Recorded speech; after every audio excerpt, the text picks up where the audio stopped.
So this is black eyed peas in the black cast iron pan. And what's unique is that I have a cinnamon bark in the black eyed peas, and somewhere I have ginger.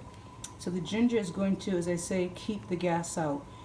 I let it boil. You start to see this little swirls of things foaming. I kind of get those off, and I actually pour it into the cup. I just don't like it in my beans. So black eyed peas cooking with cinnamon and ginger. I'm going to add onion in a little while.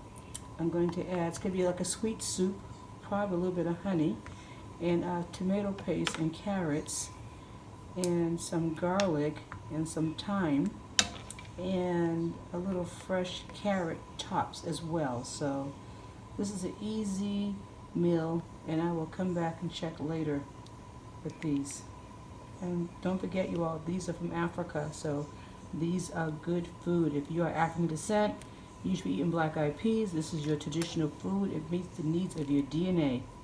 All right, peace. Black Midwives Cooking with Mama Shafia.